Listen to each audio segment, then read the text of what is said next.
Hey there. Happy New Year, I suppose. Oh, I love that. That is the sound of pure, unadulterated cynicism, and I just adore it. But honestly, for the rest of us, can you feel it? Feel what, exactly? The residual chill of December. No, it's January. It's that feeling of, fresh motivation, gyms are suddenly full, fridges are stocked with salad. It's the year of the new you. Ah, yes, the annual collective delusion. We are, of course, talking about New Year's resolutions. We are those big, amazing promises people make to themselves to suddenly become a better version of themselves, right at 12:01 a.m. on January 1st. It's an intense phenomena, this idea that you can just, optimize every single aspect of your existence overnight. We are all turning over a new leaf, starting fresh. Hmm. And that optimism feels so, so good, even if it only lasts for like 3 days. And that, unfortunately, is the crux of the problem. Before we get too carried away on this wave of motivation, we have to face reality. What's that? The statistics are frankly brutal. Roughly 80% of people break their resolutions by February. 80%? Wait, really? 80. The desire to change is very real, but the follow-through is often, well, imaginary. Wow, that's a shocking number. So if most people fail, our mission for this deep dive is clear, right? We need to figure out what the difference is between just setting a goal and actually keeping it. Exactly. How do we dodge that 80% failure rate? It comes down to both the language you use and the strategy you employ. And to help us figure this out, we're going to look at two people. James, the big ambitious dreamer, and Anna, the, let's say, humorous skeptic. He's a realist.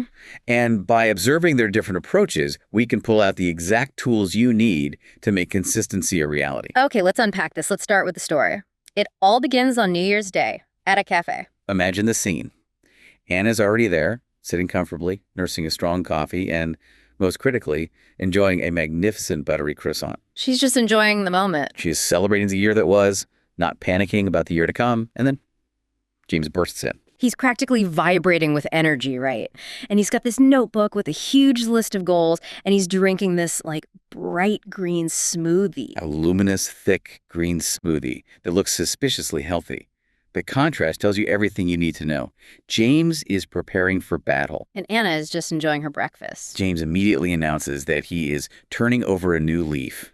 He's so full of conviction. This year, he says, is going to be different. But wait, don't you need that energy to start? That big burst of belief that you're going to change everything? Enthusiasm is a starter pistol, not the entire marathon. And James's list of promises. It's just too much all at once. Okay, so tell us, what was on his list? First, the physical transformation. He declared he was going to go to the gym 5 days a week. 5 days from nothing. From historically treating the treadmill like a foreign object, yes. Second, the diet. He pledged to cut out sugar completely. Completely. So no donuts, no soda, no late night ice cream. Cold turkey. A sacrifice Anna immediately highlighted by taking a very slow, deliberate bite of her croissant. She knows his history. And he didn't stop there, did he? Oh, no. He also decided he needed mental stimulation, so he was going to take up a new hobby, learning guitar. Said he already bought the book. Wow. So getting fit, changing his entire diet, learning a musical instrument. One more. The big one. A financial goal. He promised he was going to save 20% of his salary for a trip to Japan next summer. That's a great goal, but it's buried under 3 other huge life changes. Precisely. And Anna's reaction was, shall we say, less than supportive. She reminded him that last year, he quit after 2 weeks. That's a bit harsh. Anna speaks from observed data. Her own goals, by contrast, were almost comically simple. They were. Her resolutions were just read 1 book a month and drink more water. That's it. James scoffed, of course, called them too easy. But Anna's genius is in her realism. She said she prefers achievable goals because, this is the key, it's easier to stick to them. She understands that consistency always beats intensity. And the whole scene just ends perfectly, doesn't it? James, the guy who just swore off sugar forever, looks at Anna's pastry and asks for just 1 bite. For energy, he said. On January 1st, the leaf was less turned over and more slightly crumpled by the end of their coffee. But that story gives us all the vocabulary we need, right? The language of change. Let's start with that big idiom James used. Turning over a new leaf. It sounds so dramatic. It means completely changing your behavior to become a better person, right? Exactly. The metaphor comes from old books, where pages were sometimes called leaves. So to turn a new leaf is to start a fresh new chapter. So you wouldn't use it for something small. No, Yeah. you wouldn't say, I'm turning over a new leaf and trying a new brand of cereal. It's for major life changes. After getting out of prison, he turned over a new leaf. It implies a complete turnaround. Okay, that makes sense. Now, what about those three key phrasal verbs he used? They seem really important for talking about habits. Yes, the big three: to give up, to cut out, and to take up. I feel like a lot of learners get confused by give up and cut out. They sound so similar. What's the real difference? An excellent question. To give up is the broadest of the two. It means to stop doing something entirely, usually a bad habit. Like smoking. I'm going to give up smoking. Precisely, you're stopping the entire activity. To cut out, however, is much more specific. It almost always relates to removing a particular item from your diet or routine. So Jones didn't say he was giving up food. He said he was cutting out sugar. He's removing one specific ingredient. Exactly. You give up gambling, but you would cut out fried foods. The word choice communicates the scope of the change. And then there's the positive one, to take up. To take up means to start a new hobby or activity, something that takes time and effort. James was going to take up the guitar. Got it. So a quick memory tip, give up is to stop, cut out is to remove, take up is to start. That covers the mechanics perfectly. And we also heard get in shape, which is, I believe, the #1 resolution in the world. It just means exercising and getting fit.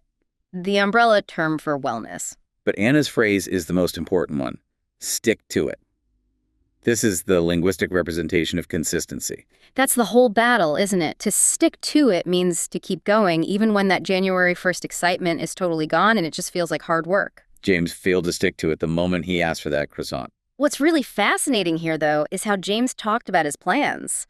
The grammar he used tells us so much about his intentions. He kept using, I'm going to go to the gym, I'm going to learn guitar. This isn't just a simple future tense. Why is that stronger than just saying, I will? I've always thought they were, basically interchangeable. A very common misunderstanding. Will is often for instant decisions, promises made right in the moment. The phone rings, you say, I will get it. Oh, I see. It's a reaction. Exactly. But going to is different. It signifies a plan that you already decided on before you started speaking. It shows premeditation, strong intention. So when James said, I'm going to save 20%, he was confirming a plan he'd already made. It wasn't a sudden promise. The grammar doesn't lie. His intention on January 1st was incredibly strong. The plan was in place, even if the willpower wasn't. And just a quick note for you out there in real conversation that I am going to almost always get shortened, especially in American English, to I'm gonna. It does, but the grammatical intention is the same. It signals a planned, organized future. That connection is incredible. We want you to stick to your goals of gaining knowledge, too.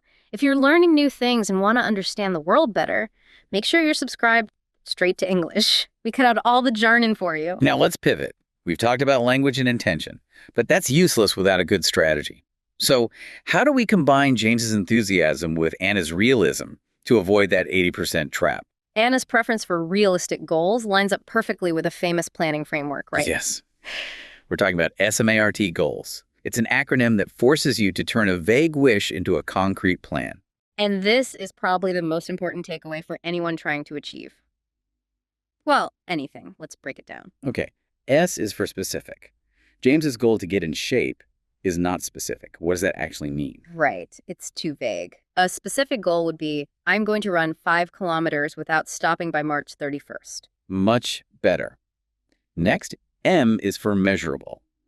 You need a way to track your progress. Anna's read 1 book a month is perfectly measurable. Either you did or you didn't. For the running goal, the measurement is the distance. Then A for achievable. This is Anna's whole philosophy. Going to the gym 5 days a week from nothing is probably not achievable. It just invites burnout. So an achievable version might be, I'm going to go to the gym twice a week for the first month. Start small. Precisely. Then R for relevant. Does this goal actually matter to you? For James, saving for Japan is very relevant to his love of travel. So the goal has to connect to a bigger vision you have for your life. And finally, T is for time-bound. Every goal needs a deadline. It creates accountability. Cut out sugar forever is a terrible deadline. It's overwhelming. But 1 book a month is a perfect, repeating deadline. So if we apply S.M.A.R.T. to James's saving goal, it's specific, 20%, measurable, check the bank, achievable, maybe he should start at 10%, relevant Japan, and time-bound, monthly. By using this structure, he's forced to turn that big, scary dream into small, concrete steps. He needs the strategy, not just the intention. That's the entire lesson. James had the enthusiasm, the strong going-to language, but without Anna's realistic S.M.A.R.T method, it all collapsed at the sight of a single croissant. So we want you to think about your own goals. Are you James, full of fire but with no map? Or are you an Anna, focused on small, achievable steps? Enthusiasm is what lights the fuse, absolutely. Yeah. But it's strategy using S.M.A.R.T goals and consistent intention that actually drives results. We saw James so full of dedication, asking for a bite of pastry on day one.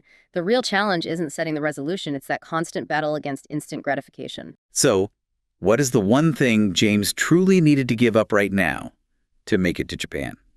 It isn't just the sugar, it's the habit of vague thinking. The leaf he needs to turn is the one that says, I'll figure it out later. He needs to plan now. If you appreciate us cutting out the jargon and giving you the knowledge you need to achieve your own learning goals, please subscribe right now to Straight to English. We'll see you in the next deep dive.